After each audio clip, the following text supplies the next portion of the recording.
Can you talk to me a little bit about, since I believe they were just reinstated today, what are we in Wisconsin looking like at and some of your biggest concerns and some things that are going to impact farmers and manufacturers?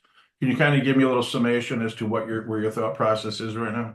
Yeah, I think the first order is just so much of we have a lot of things that come through Canada. Canada and Mexico are our biggest trading partners in Wisconsin. Canada's number one, Mexico's number two. The biggest thing that's going to affect everybody is we get a lot of our oil from Western Canada. So some analysts are expecting that we could see about a 75 cent a gallon increase in the price of gas. So that's a huge deal. Um, Is there anything in your mind that sees this as a good thing? well, in a word, probably not. I mean, one of the things that's used as an argument for putting tariffs in place is, to really protect young industries or industries that we need to make competitive and give them some time to grow and really make sure that they can be have the time that they need to make the improvements that they need to catch up. I'm not sure that that's a good reason to put a tariff in place because what it usually ends up being is we end up with a protected industry Mhm. rather than one that's competitive because Yeah. we generally don't move fast enough to catch up then. So it's going to be a lot of adjustment. I think it's going to be fairly inflationary, and uh, and and on the other side, manufacturers are the folks who are resilient and adaptive. They come up with ways to get what they need at the price that'll make their business work. Well, you have to accept that I don't have near the knowledge you do, but is the understanding that with tariffs, also the administration has been saying that, sure, let's build it ourselves and buy from us. That's the overall thinking, but it makes no sense because you need 5 years to build that infrastructure. So Exactly. essentially, You're 5 to 10 years from bringing that online, and yeah, unless you're going to have a permanent tariff yeah, and consider the U.S. as your prime market as opposed to the world, yeah. you end up in at best the same place that you were before. Yeah. Because It makes no sense to me, and I'm not an economist. I'm thinking if you're going to impose that, impose it in 5 years after you've created the infrastructure. I mean, to me, it seems as a handcuffing for everybody that it's difficult to grow when you're handcuffed because of all the things you're not going to get and the things you're going to have to purchase for your growth. It's a vicious cycle that now I have to purchase higher goods to be even try to be remain competitive. It doesn't make any sense to me. Well, I mean, the big deal too is figuring out where we want to be competitive in the world. I mean, this is just a wholesale tariff unless something's changed this morning. Um, it's a blanket tariff, and that makes it hard for everyone. What could make more sense with a tariff is if you have some strategy to build an industry. Right. Excuse me, and you protect that industry. Right. Um, but what we're basically saying is, manufacturing good. We like that part. U.S. manufacturing is where we want everything. I'm not sure that's true or even possible. Right. This all seems so punitive, administration, rather than, in my, I'm careful not to go politically here, but I think that I just don't see it as that well thought out. Well, I think that I think what we're seeing is a lot of we just want to shake things up. There are places where that's absolutely acceptable. Mhm. If you're trying to turn around a company and you have a lot of malaise around, the best thing you can do is create a little chaos. In many of the goals that are being spoken, less government, more efficient government, really focusing in on the things that have the most impact for the United States makes a lot of sense.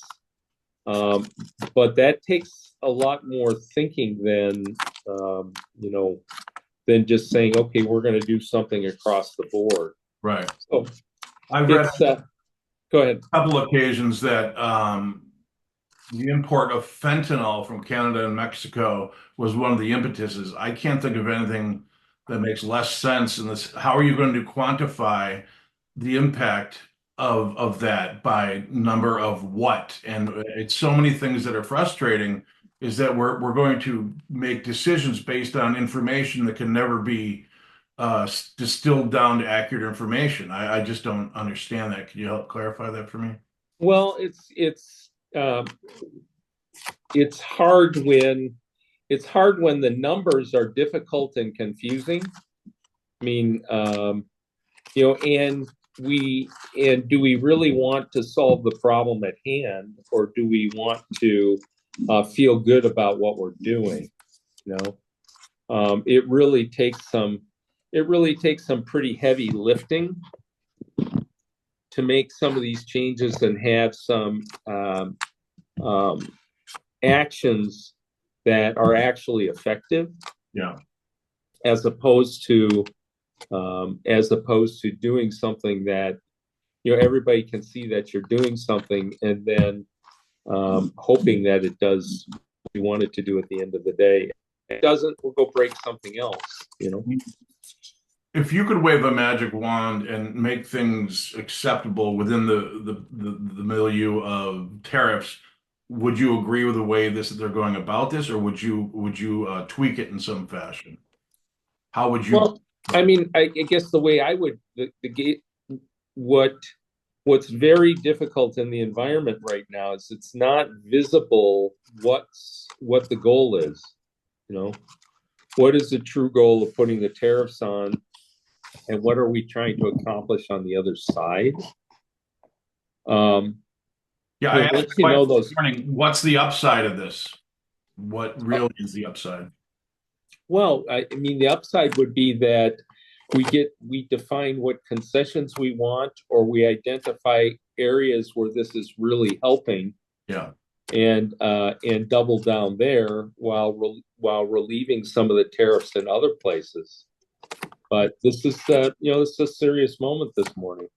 Is there reason for manufacturers in Wisconsin and farmers to have some trepidation and, dare I say, fear right now? Well, uncertainty always brings trepidation and fear, right? And that's the biggest element that we're dealing with right now. The on again, off again, on again stance of these tariffs has been difficult, and then not understanding what the end goal is makes the situation difficult as well. Right. So if you're a manufacturer, or you're a farmer, or you're anyone affected by the tariffs, Yeah. it's something where you do what you can do, and you adapt where you need to adapt. Yeah. And this could have some serious impact on our economy. A final question for you, sir. If I'm paying $4 plus a gallon, could all this backfire on the administration? Yes, and so far, I think a lot of people talking about things backfiring on the administration. I don't think we've seen much of that in the last 6 months. So to say, hey, we're really upset about this, and it's going to have a cost to the administration. I haven't seen it yet, and I'm really reluctant to predict anything like that. I mean, there's a good chunk of the country that thinks that this is exactly the right thing to do, and that's the thing that we can't sort out right now, because we don't get to the details and coming together and picking the best activity, whether you're red or blue in this world. So Yeah. we've got some serious issues as we go forward, and we've got some serious opportunities, but they don't get solved with philosophical actions.